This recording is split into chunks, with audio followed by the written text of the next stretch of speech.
मैंने आपके मार्क्स देख लिए बेटा, ठीक है। तो जैसा कि पेपर देना बहुत जरूरी होता है, उससे ज्यादा जरूरी होता है पेपर को एनालाइज करना, ठीक है। ये बात आप किसी भी उस बच्चे से पूछो जो बच्चा सेलेक्ट हुआ है, वो आपको ये बात बोलेगा, बोले सर पेपर देना तो जरूरी है लेकिन पेपर एनालाइज करना भी बहुत जरूरी है।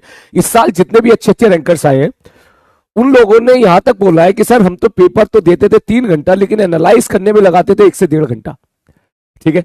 मतलब 1 से 1.5 घंटा वो एनालाइज करने में लगाते थे कि भाई साहब कहां पे कौन सा सवाल गलत हुआ, क्यों गलत हुआ, क्या वजह थी गलत होने की। अरे बात समझ में, कौन से सवाल को कितनी जल्दी किया जा सकता था, किसमें समय ज्यादा लिखा, किसमें समय ज्यादा लग गया, किसमें हमने टाइम ज्यादा दे दिया, ठीक है। क्या सवाल से भिड़ गए थे, क्या ईगो पे ले लिया था क्वेश्चन को, क्या सबसे पहले कोई ऐसा सब्जेक्ट उठा लिया था जो नहीं उठाना चाहिए था, ठीक है। तो बेटा मैं आप सबसे यही बात बोलूंगा, आपने पेपर दिया बहुत अच्छी बात है, ठीक है। पेपर तो देना ही है, मॉक टेस्ट तो भाई बिना मॉक टेस्ट दिए तो ठीक है सिलेक्शन पॉसिबल नहीं है, ये बहुत अच्छी बात आपने मॉक टेस्ट दिया। लेकिन अब ठीक है आप जाके एक बार ये एनालाइज जरूर कीजिएगा कि गलती कहां हुई है। अरे बात समझ, कुछ तो गलती हुई होगी, ठीक है। 175 इन फिजिक्स, बहुत बढ़िया बेटा, ठीक है। कुछ तो गलती हुई होगी, कहीं ना कहीं तो गलती हुई होगी। अरे बात समझ में, कुछ तो गलती हुई होगी, कहीं ना कहीं तो गलती हुई होगी। आप जाके वो गलती फाइंड आउट करो और एक डायरी बनाओ अलग से, ठीक है। एक डायरी बनाओ अलग से जिसपे आप लिखिएगा टेस्ट डायरी या सिली मिस्टेक्स डायरी, ठीक है। जो भी आप पेपर को जब भी कभी आप टेस्ट देके आओगे पूरा उसको एनालाइज करोगे, जो भी आपने गलती करी है वो गलती आप उस टेस्ट पे जो टेस्ट डायरी रहेगी उसके ऊपर आप लिखोगे। बोलो क्लियर है? ओके ठीक है बंधु, हाँ कुछ तो गलती हुई होगी ना, है ना। पेपर एनालाइज करो, कहीं तो मिस्टेक होगी, कहीं तो कुछ ना कुछ तेरे को लग रहा होगा यार यहां पे इंप्रूवमेंट कर सकता था मैं, या यहां पे इंप्रूवमेंट कर सकता हूं। अरे बात समझ में, ठीक।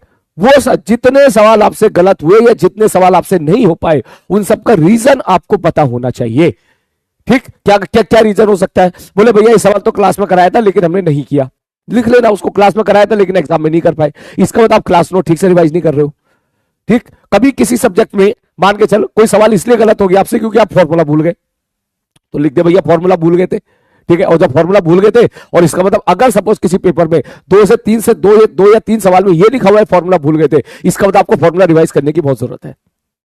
अरे बात समझ में मैं क्या कहना चाह रहा हूं आपको, सारे बच्चे मिनट से पहले बताओ, जल्दी जल्दी जल्दी बेटा। सिली मिस्टेक्स, हाँ सिली मिस्टेक्स। अब सिली मिस्टेक्स क्यों हुई है, क्या वजह है सिली मिस्टेक्स की, ठीक।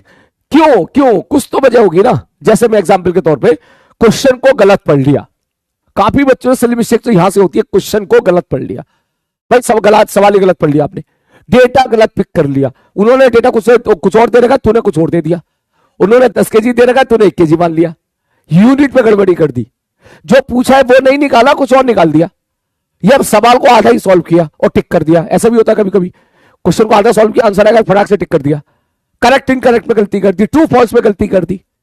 अरे बात समझ, लैंग्वेज को गलत इंटरप्रिटेट कर लिया। ये आमतौर पर गलतियां होती है बेटा, ठीक है।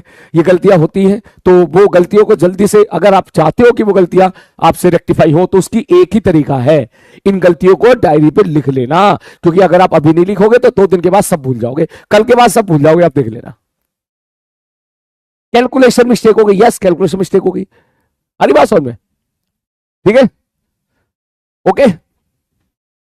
चलो शुरू करें इसी बात पे, पक्का। चल तो आज हम लोग अपना वेक्टर खत्म करेंगे, उसके बाद नेक्स्ट चैप्टर अपना स्टार्ट कर देंगे, है ना। वेक्टर लास्ट में वेक्टर, यार ये थोड़ी लाइटिंग अभी थोड़ी सी कम है, आई थिंक मैं आपको दिखाई तो दे ही रहूंगा, ठीक है। उसी से जो है आप काम चला लो, ठीक है। अभी एक पर्सन आएगा वो लाइट लगाएगा यहाँ पर, ठीक है। चलिए स्टार्ट करें, स्टार्ट करें बेटा, है टाइम मैनेजमेंट, हाँ ये भी बहुत गड़बड़ है, बिल्कुल सही बात कर रहे हैं। एग्जाम में टाइम मैनेजमेंट बहुत इंपॉर्टेंट पार्ट है।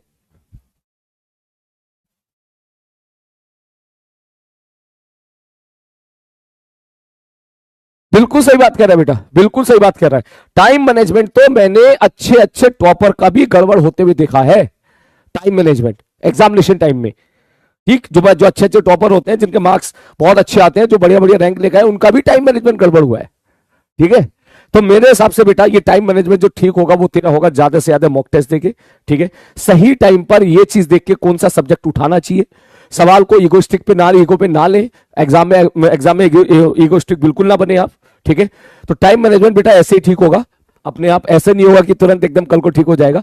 जब ज्यादा से ज्यादा टेस्ट पेपर आप दे लोगे, जब ज्यादा से ज्यादा टेस्ट पेपर आप दे लोगे, तब आपको रियलाइज होगा। आइडियली आपको कुछ ऐसा करना चाहिए कि बायोलॉजी जो है वो आपकी जो है 30 से लेकर 45 मिनट के बीच में आपका बायोलॉजी खत्म हो जाए। ठीक है, ये आइडियल टाइम होना चाहिए, 30 से लेकर 45 मिनट के बीच में बायोलॉजी आपका खत्म हो जाए। ठीक है ना। आमतौर पर जो बच्चे सेलेक्ट होते हैं ना, उनका स्कोर ये जाता है। केमिस्ट्री में आप 1 घंटा ले सकते हो, फिजिक्स के पेपर में 1 से सवा घंटा आमतौर पर जो है आजकल जरूरत पड़ जाती है। ठीक है, तो इसके लिए आपको इस बात का ध्यान रखना पड़ेगा शुरू से ही, जब आप पेपर दे रहे हो, कि बेटा लास्ट तक आप पहुंचो। अरे बात समझ, आप लास्ट तक पहुंचो, बीच में ऐसे सवाल से आपको भिड़ना ही नहीं है जो सवाल थोड़ा सा भी मुश्किल है। ठीक है, चल बाकी बातें टेस्ट के बारे में बातें मैं करूंगा तब, जब अगला पेपर आएगा तेरा। अभी तू पेपर एनालाइज कर, चलो शुरू करें।